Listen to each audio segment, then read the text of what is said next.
Hello everyone, welcome to my YouTube channel. And ఈరోజు మనం చూడబోతున్న reading ఏంటిది అంటే, కంప్లీట్గా నో కాంటాక్ట్ సిచ్యువేషన్లో ఉన్న వాళ్ళు ఎందుకు ఆ సిచ్యువేషన్లోకి వెళ్ళాల్సి వచ్చింది అంటే, మీ మనసులో ఎవరైతే ఉన్నారో మీ పర్సన్ వాళ్ళు కంప్లీట్గా నో కాంటాక్ట్ సిచ్యువేషన్లో అంటే మీతో మాట్లాడకుండా బ్లాక్ చేసి ఎందుకు ఆ సిచ్యువేషన్ ఎందుకు వచ్చింది మీకు చెప్పకుండా ఆ సిచ్యువేషన్లో వాళ్ళు వెళ్ళాల్సిన అవసరం ఏమొచ్చింది, దాని రీజన్స్ ఏంటివి అనేది ఈ రీడింగ్. అండ్ యూనివర్స్ గైడెన్స్ కూడా చూద్దాం మనము. సో మీకు అర్థమై ఉంటుంది అనుకుంటా రీడింగ్ ఏంటిది అనేది. సో మనం స్టార్ట్ చేద్దాం. అండ్ ఎవరైతే నా ఛానల్ని ఆల్రెడీ సబ్స్క్రైబ్ చేసుకొని మీ ఒపీనియన్ని కామెంట్ రూపంలో చెప్తున్నారో ఐఎమ్ సో థ్యాంక్ఫుల్ అండి. అండ్ కొత్తగా ఎవరైతే చూస్తున్నారో మీకు ఈ వీడియోస్ నచ్చితే అర్థమైతే ఖచ్చితంగా లైక్ చేయండి అండ్ మీ ఒపీనియన్ని కామెంట్ రూపంలో చెప్పడం మాత్రం మర్చిపోకండి. సో మనం స్టార్ట్ చేద్దాం. ఎందుకు మీ పర్సన్ నో కాంటాక్ట్ సిచ్యువేషన్లోకి వెళ్ళిపోయారు చెప్పకుండా, ఒకవేళ చెప్పి వెళ్ళిపోయినా ఎందుకు, ఆ సిచ్యువేషన్కి తగ్గ రీజన్స్ ఏంటివి అనేది ఈ reading.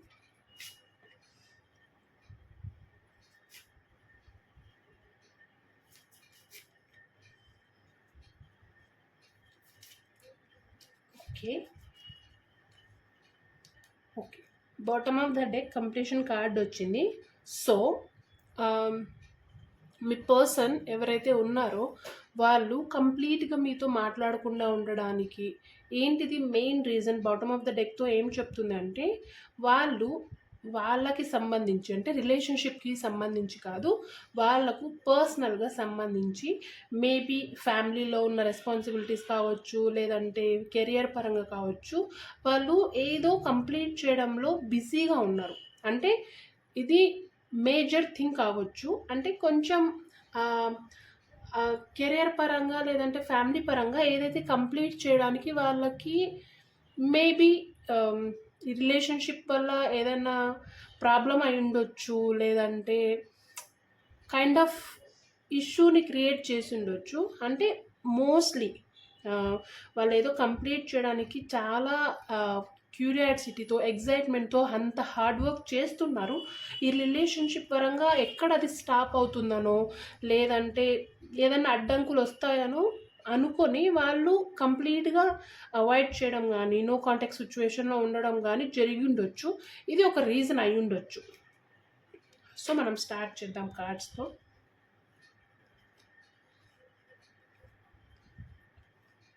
First card we're the world కార్డ్తో ఏంటిది సిచ్యువేషన్ అంటే, ఎందుకు మీతో మాట్లాడకుండా ఆ సిచ్యువేషన్లోకి వెళ్ళాల్సి వచ్చింది అంటే, first thing we're the world కార్డ్తో ఏంటిది రీజన్ అయ్యి ఉండొచ్చు అంటే, మీ పర్సన్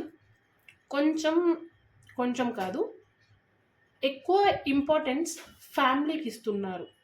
అంటే లైక్ ఫ్యామిలీలో రెస్పాన్సిబిలిటీస్ ఉండడం వల్ల, లేదంటే వాళ్ళు చేయాల్సిన పనులు స్టిల్ పెండింగ్లో ఉండడం వల్ల, లేదంటే వాళ్ళ మీద ఎక్కువ రెస్పాన్సిబిలిటీ ఉండడం వల్ల వాళ్ళు ఆ బర్డన్ని తీసుకోలేకపోతున్నారు. అంటే ఫ్యామిలీ రెస్పాన్సిబిలిటీస్ ఎక్కువ అయిపోవడం వల్ల రిలేషన్షిప్ అంటే ఇక్కడ స్ట్రెస్ ఉంటుంది, అక్కడ స్ట్రెస్ ఉంటుంది. Stress in the sense kind of things జరుగుతూ ఉంటాయి. కాబట్టి మేబీ మీ పర్సన్ ఏమనుకున్నారంటే, ఓకే ఫస్ట్ ఇది కంప్లీట్ అవ్వని, ఈ ఇష్యూస్ అన్నీ క్లియర్ అయిపోయి బర్డన్ అంతా నేను దించేసుకుందాం,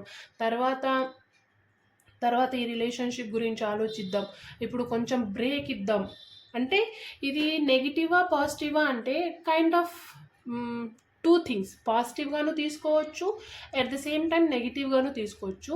లైక్ నెగిటివ్గా అంటే హ్యాండిల్ చేయలేకపోవడం, అండ్ పాజిటివ్గా తీసుకోవడం అంటే ఎక్కువ ఇంపార్టెన్స్ ఫ్యామిలీకి ఇచ్చి రెస్పాన్సిబిలిటీగా ఫీల్ అవ్వడం. సో టూ థింగ్స్ ఉన్నాయి. మనం ఎలా ఆలోచిస్తే మనకు అలానే కనిపిస్తుంది. బట్ రీజన్ అయితే ఇదే. మోస్ట్లీ రిలేషన్షిప్ పరంగా అయితే కాకుండా ఫ్యామిలీకి ఎక్కువ కొంచెం ప్రిఫరెన్స్ ఇచ్చి తను ఫుల్ఫిల్ చేయాల్సిన రెస్పాన్సిబిలిటీస్ గురించి ఎక్కువ ఆలోచిస్తున్నారు. ఇక్కడ బాటమ్ ఆఫ్ ద డెక్తో కూడా అదే ఉంది. అండ్ మోస్ట్లీ మేజర్ థింగ్ అదే అయి ఉండొచ్చు. కంప్లీట్గా సిచ్యువేషన్ నుంచి బయటికి కంప్లీట్గా మిమ్మల్ని మీతో మాట్లాడకుండా ఉండడానికి అండ్ నో కాంటాక్ట్ సిచ్యువేషన్లో ఉండడానికి.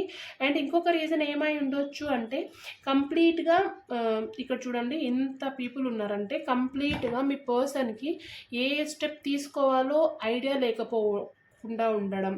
అంటే ప్రాపర్గా స్టెప్స్ తీసుకోవడానికి సజెషన్స్ ఎవరు ఇవ్వకపోవడం, లేదంటే తనకు ఏం యాక్షన్ తీసుకోవాలో అర్థం కాకపోవడం, ఒక స్టక్ ఎనర్జీలో ఉండొచ్చు. అంటే 2 ఆప్షన్స్ ఉన్నాయి ఇక్కడ దీంట్లోనే. సో మేజర్ ఐవి అయి ఉండొచ్చు అంటే ఈ కార్డ్తో.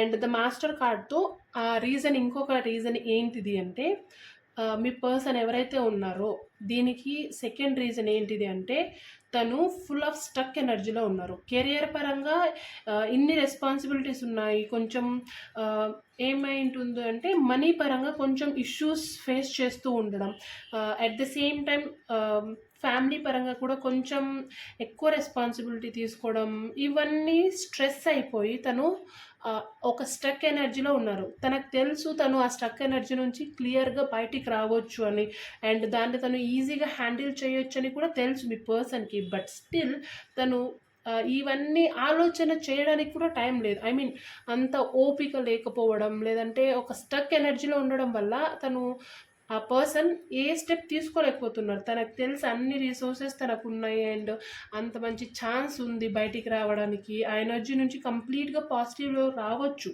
కానీ మీ పర్సనే వాంటెడ్గా ఆలోచించట్లేదు, అట్ ద సేమ్ టైం కావాల్సిన యాక్షన్ తీసుకోవట్లేదు. వాంటెడ్గా ఆ స్టక్ ఎనర్జీలో ఉన్నారు. తను కావాలనుకుంటే చాలా బ్రైట్నెస్ ఉంది, తను అనుకున్నవన్నీ అచీవ్ చేయొచ్చు, ఫుల్ఫిల్ చేసుకోవచ్చు. బట్ కొంచెం టైం తీసుకొని తను ఆలోచిస్తే మీ పర్సన్ ఖచ్చితంగా ఆ స్టక్ ఎనర్జీ నుంచి బయటికి వచ్చి ఇవన్నీ ఫుల్ఫిల్ చేసి ఈ నో కాంటాక్ట్ సిచ్యువేషన్ నుంచి కంప్లీట్గా కాంటాక్ట్ సిచ్యువేషన్లోకి రావచ్చు. బట్ వాంటెడ్గా మీ పర్సనే స్టక్ ఎనర్జీ నుంచి బయటికి రావట్లేదు. కార్డ్తో మీతో నో కాంటాక్ట్ సిచ్యువేషన్లో ఉండడానికి ఇంకొక రీజన్ ఏంటిది అంటే చూడండి, ఈ మాస్టర్ కార్డు, ఈ క్రియేటర్ కార్డు సేమ్. అంటే వీళ్ళు మాస్టర్స్. అంటే ఏ స్టెప్ ఎలా తీసుకోవాలి, ఏ మూవ్ ఎలా కదిలించాలి క్లియర్గా వీళ్ళకి ఐడియా ఉంది. ఈ స్టెప్ తీసుకుంటే దీని రిజల్ట్ ఇలా ఉంటుందని వీళ్ళు అంచనా వేయగలరు. అట్ ది సేమ్ టైం ఎవరైతే మీరు వీడియో చూస్తున్నారో మీ పర్సన్కి ఎక్కువ అంచనా వేసే కెపాసిటీ ఉంటుంది. అంటే ప్రిడిక్ట్ చేస్తే ఆల్మోస్ట్ కరెక్ట్ అయ్యే ఛాన్సెస్ ఉంటాయి. వీళ్ళు ఎందుకంటే ద మాస్టర్స్, ద క్రియేటర్, వీళ్ళకి తెలుసు ఎలా క్రియేట్ చేయాలి, ఎలా ఎండ్ చేయాలి, ఎలాంటి రిజల్ట్ వస్తుంది, క్లియర్ కట్ ఐడియా ఉంది. బట్ కొన్ని సిచ్యువేషన్స్లో మనము పాజిటివ్ని 100% తీసుకుంటే సిచ్యువేషన్స్ని బట్టి నెగిటివ్ని కూడా 100% తీసుకోవాల్సి వస్తుంది. సో వీళ్ళు ఎంత మాస్టర్ అయినప్పటికీ పాజిటివ్గా ఉన్నప్పుడు సూపర్, వీళ్ళు మాస్టర్స్కి మాస్టర్స్ అన్నట్టు. బట్ నెగిటివ్గా ఉన్నప్పుడు వీళ్ళు కూడా లైక్ జనరల్గానే ఫుల్ ఆఫ్ స్టక్ ఎనర్జీలో ఉంటారు. అసలు నార్మల్గా కూడా ఆలోచించలేరు, ఏం స్టెప్ తీసుకోవాలన్న ఒక ఐడియా ఉండదు.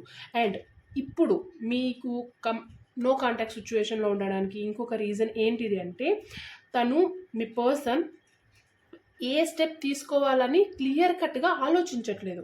తనకు తెలుసు ఆ స్టెప్ ఏంటిది అని. అంటే ఆ స్టెప్కి ఫర్ ఎగ్జాంపుల్ రిలేషన్షిప్ పరంగా ఒక స్టెప్ తీసుకోవాలంటే ఆ స్టెప్ తీసుకోవాలి, ఇలా స్టెప్ తీసుకుంటే ఈ రిలేషన్షిప్ ఇలా వెళ్తుందని తెలుసు, ఆలోచన మైండ్లో ఉంది. బట్ దాన్ని ఆలోచించట్లేదు. ఆలోచన ఉన్నప్పటికీ ఆ ఆలోచనని ఆలోచించట్లేదు మీ పర్సన్. అందుకే ఇప్పుడు ఇవన్నీ ఆలోచించి ఎందుకు అని ఒక సిచ్యువేషన్లో వెళ్ళిపోయారు. ఆలోచించడానికి కూడా ఇష్టపడట్లేదు. కొన్నిసార్లు మనం మనతోనే అన్నట్టు ఆలోచన చేసే అవకాశాన్ని ఇవ్వట్లేదు మీ పర్సన్. ఎంత క్రియేటర్ అయినా, ఎంత మాస్టర్ అయినా ఆలోచిస్తేనే స్టెప్స్ దొరుకుతాయి, మనకు మూమెంట్స్ దొరుకుతాయి. కానీ మీ పర్సన్ ఆలోచించకపోవడానికి కారణం ఇదే, ఆలోచన చేయడం లేదు. సో ఇది కూడా ఒక రీజన్ మీతో కంప్లీట్గా నో కాంటాక్ట్ సిచ్యువేషన్లో ఉండడానికి. అండ్ ఇంకొకటి ఏమనిపిస్తుందంటే ఈ కార్డుతో తను అనుకుంటే ఈ రిలేషన్షిప్ ఎప్పుడో సెటిల్ అయిపోయేది. మీ రిలేషన్షిప్ ఏదైతే ఉందో మీ పర్సన్ ఒక స్టెప్, ఒక మాట అని ఉంటే ఈ టైంకి అసలు మీరు ఈ వీడియో చూసే అవసరం వచ్చేది కాదు. బట్ వాంటెడ్గా ఒక స్టెప్ తీసుకోవాలా వద్దా, ఫుల్ ఆఫ్ డైలమా, చేయాలా వద్దా ఇదే డైలమాలో ఉండి అండ్ చేసే సిచ్యువేషన్ వచ్చినా చేయకుండా, లేదు ఇప్పుడు వద్దు అసలు అర్థం కాని ఒక సిచ్యువేషన్. ఇక్కడైతే ఫ్యామిలీ రెస్పాన్సిబిలిటీస్ ఉన్నాయి, ఇక్కడైతే స్టక్ ఎనర్జీలో ఉన్నారు, ఇక్కడైతే స్టెప్ తీసుకోవచ్చు కానీ వాంటెడ్గా తీసుకోవట్లేదు. అట్ ది సేమ్ టైం ఆ సిచ్యువేషన్ వచ్చినప్పటికీ దాన్ని కంప్లీట్గా వాంటెడ్గా అవాయిడ్ చేస్తున్నారు. And at the same time ఇంకొకటి ఏంటిదంటే సిచ్యువేషన్స్ అన్నీ క్లియర్గా ఈయన చేతిలో ఉన్నాయి. చూడండి ఇక్కడ ఎంత లైట్ ఉందో, అంటే అన్ని సిచ్యువేషన్స్, అన్ని అవైలబిలిటీస్, అన్ని క్వశ్చన్స్కి ఆన్సర్ తన చేతిలోనే ఉన్నాయి, మీ పర్సన్ చేతిలోనే. బట్ మీకు చెప్పట్లేదు. అట్ ద సేమ్ టైం ఆ రిలేషన్షిప్కి ఆన్సర్ చేయలేకుండా, మీకు ఉన్న క్వశ్చన్స్కి ఆన్సర్ చేయకుండా కంప్లీట్గా సైలెంట్ అయిపోయారు అండ్ నో కాంటాక్ట్ సిచ్యువేషన్లో వెళ్ళిపోయారు. ఇది third reason. And fourth reason చూడండి, ఈ కార్డు క్లియర్గా కనిపిస్తుంది కదా, డ్యుయాలిటీ. అంటే మీ పర్సన్కి 2 ఆప్షన్స్ ఉన్నాయి. అంటే ఇది పర్సన్ అనే చెప్పను, కెరియర్ పరంగా కానీ, లైక్ ఇప్పుడు రిలేషన్షిప్ స్టార్ట్ చేయాలంటే కెరియర్ని స్టార్ట్ చేయాలి, లైక్ జాబ్ కానీ ఫ్యామిలీ కానీ సంథింగ్ ఏదైనా కానీ 2 ఆప్షన్స్ ఉన్నాయి. తను ఏది చూస్ చేసుకోవాలో అర్థం కాకుండా డ్యుయాలిటీ మధ్య ఇలా చూడండి ఎలా ఉందో ఇక్కడ. సో అలా స్టక్ అయిపోయి ఉన్నారు. బట్ ఒకవేళ ఈ డ్యుయాలిటీని దాటొస్తే, ఒక డిసిషన్ తీసుకుంటే the relationship will have good future. అంటే గుడ్ ఎనర్జీస్ ఉన్నాయి. ఈ కార్డులో 2 థింగ్స్ అట్ ఎ టైం ఉన్నాయి. డ్యుయాలిటీ ఉంది, అట్ ద సేమ్ టైం ఆ డ్యుయాలిటీని దాటి వస్తే మంచి ఫ్యూచర్ కూడా ఉంది. ఇప్పుడు మీ రిలేషన్షిప్లో కంప్లీట్గా నో కాంటాక్ట్ సిచ్యువేషన్ ఉండడానికి కారణం ఇదే. తనకు రిలేషన్షిప్ పరంగా ఇంకొక ఆప్షన్ ఉంది. అంటే ఇప్పుడు రిలేషన్షిప్ని స్టార్ట్ చేయాలా, కెరియర్ని స్టార్ట్ చేయాలా, బిజినెస్సా, లేదంటే రిలేషన్షిప్పా, ఫ్యామిలీయా, ఇలా ఆప్షన్స్ ఉన్నాయి. కంప్లీట్గా పర్సన్ అనే కాదు, అది మీరు ఆలోచించాల్సిన విషయం. అండ్ ఒకవేళ ఈ డ్యుయాలిటీ వల్ల తను కన్ఫ్యూజ్ అయితే ఖచ్చితంగా ఈ ఎనర్జీ నుంచి బయటికి రావడం చాలా కష్టం. డ్యుయాలిటీ థింగ్స్ ఉంటే అది చాలా డిఫికల్ట్ థింగ్ సెలెక్ట్ చేసుకోవడానికి. అండ్ ఇప్పుడు దీనికి రీజన్ కూడా అదే, డ్యుయాలిటీ థింగ్స్ ఉన్నాయి తనకు. ఏ స్టెప్ తీసుకోవాలి, ఏది చూస్ చేసుకోవాలని అర్థం కాక కన్ఫ్యూజ్లో ఉండి ఇలా మధ్యలో ఉండి స్టక్ అయిపోయి ఉన్నారు. ఎందుకు అంటే చూడండి, ఇక్కడ 2 మాస్టర్స్ కార్డ్స్ వస్తాయి అండ్ ఇది కూడా పాజిటివ్ కార్డే. బట్ ఈ డ్యుయాలిటీ థింగ్, ఫ్యామిలీ రెస్పాన్సిబిలిటీస్, వాంటెడ్గా అన్ని స్టెప్స్ వెనక్కి తీసుకోవడం, ఆలోచన చేయకపోవడం, ఆలోచన క్లియర్ కట్గా ఉన్నప్పటికీ ఆ ఆలోచన చేయడానికి ఆలోచించట్లేదు. సో ఈ థింగ్స్ అన్నీ క్లియర్ కట్గా ఇక్కడ ఎవరి ఇన్ఫ్లుయెన్స్ లేదు అండ్ నథింగ్, ఏది స్టాప్ చేయట్లేదు అవుట్ సైడ్ నుంచి. మీ పర్సనే కావాలని నో కాంటాక్ట్ సిచ్యువేషన్లో తన సిచ్యువేషన్స్ వల్ల ఉన్నారు. ఇక్కడ మీ రిలేషన్షిప్ అడ్డు కాదు అండ్ వేరే థింగ్స్ అయితే లేవు. కంప్లీట్గా మీ పర్సనే తన responsibilities, at the same time క్వశ్చన్స్కి ఆన్సర్స్ చేయలేక, అట్ ద సేమ్ టైం డ్యుయాలిటీలో ఉండి ఏ స్టెప్ తీసుకోవాలో అర్థం కాక, ఇలాంటి సిచ్యువేషన్స్ వల్ల కంప్లీట్గా నో కాంటాక్ట్ సిచ్యువేషన్లో ఉన్నారు. మేబీ ఈ ఎనర్జీ మారొచ్చు, ఎందుకంటే ఇక్కడ ఈ ఎనర్జీ నుంచి బయటికి రావడం కొంచెం కష్టం, అంటే కొంచెం టైం పడుతుంది. బట్ ఒకసారి వస్తే మాత్రం కంప్లీట్గా ఇది మళ్ళీ మనకు ఈ డ్యుయాలిటీ థింగ్స్ రావు. సో ఇవి ఓవరాల్గా రీజన్స్ అనిపిస్తుంది నాకు నో కాంటాక్ట్ సిచ్యువేషన్లో ఉండడానికి. సో మనము ఒక గైడెన్స్ కూడా చూద్దాం. అంటే ఇప్పుడు మీరు ఎవరైతే చూస్తున్నారో మీకు అర్థమై ఉంటుంది ఆ సిచ్యువేషన్ ఎలా ఉంటుంది, ఆ ప్రాసెస్ ఎంత కష్టంగా ఉంటుందని. స్టిల్ మనము కొన్నిసార్లు సమ్టైమ్స్ మనము మన ఎమోషన్సే కాబట్టి మీకు యూనివర్స్ ఏం గైడెన్స్ ఇవ్వాలనుకుంటుంది చూద్దాం మనము. So that one guidance is okay. So ఏం చెప్తుంది యూనివర్స్ అంటే, ఈ కార్డ్తో పాస్ట్లోకి వెళ్ళకండి, ఫ్యూచర్లోకి వెళ్ళకండి, ప్రెజెంట్ మూమెంట్ని ఎంజాయ్ చేయండి. ఎందుకంటే నువ్వు ఇప్పుడున్న ప్రెజెంట్ మూమెంట్ని కూడా ఎంజాయ్ చేయలేకపోతే ఈరోజు నిన్న గురించి బాధపడ్డావు, రేపు ఈరోజు గురించి బాధపడతావు. సో ప్రెజెంట్ మూమెంట్ని ఎంజాయ్ చేయండి అండ్ కంప్లీట్గా యూనివర్స్కి సరెండర్ అవ్వండి. మీరు అనుకుంటున్నారు నేను ఆలోచిస్తే, నేను యాక్షన్ తీసుకుంటే, కాదు, మీరొక్కటే కాదు, మీ పర్సన్ కూడా యాక్షన్ తీసుకోవాలి. అట్ ద సేమ్ టైం ఆ టైం కలిసి రావాలి. సో మీరు ప్రెజెంట్ మూమెంట్ని ఎంజాయ్ చేయండి, at the same time present మూమెంట్లో హ్యాపీగా ఉండడానికి ట్రై చేయండి. మీరు కంప్లీట్గా యూనివర్స్కి సరెండర్ అవ్వండి, మేనిఫెస్ట్ చేయండి. ఖచ్చితంగా మీ రిలేషన్షిప్లో గ్రోత్ ఉంటుంది అనేది ఈ కార్డ్తో యూనివర్స్ మీకు మెసేజ్ చెప్తుంది. సో ఐ హోప్ మీకు ఈ రీడింగ్ అర్థమై ఉంటుంది అనుకుంటున్నాను. సో దీనివల్ల ఏంటిది అంటే, ఓకే ఈ సిచ్యువేషన్ ఇలా ఉంది కాబట్టి మీరు కొంచెం పాజిటివ్గా ఉండడానికి ఛాన్సెస్ ఉంటాయి. సో నెగిటివ్ ఉన్నప్పటికీ సిచ్యువేషన్స్లో ఆల్వేస్ పాజిటివ్గా ఉండడానికి మాత్రమే ట్రై చేయండి. పాజిటివ్ ఎనర్జీనే అఫర్మ్ చేయండి అండ్ పాజిటివ్ ఎనర్జీనే క్లైమ్ చేసుకోండి. ఒకవేళ మీకు ఈ వీడియో నచ్చితే ఖచ్చితంగా లైక్ చేయండి, షేర్ చేయండి అండ్ మీ ఒపీనియన్ని ఖచ్చితంగా కామెంట్ రూపంలో చెప్పండి.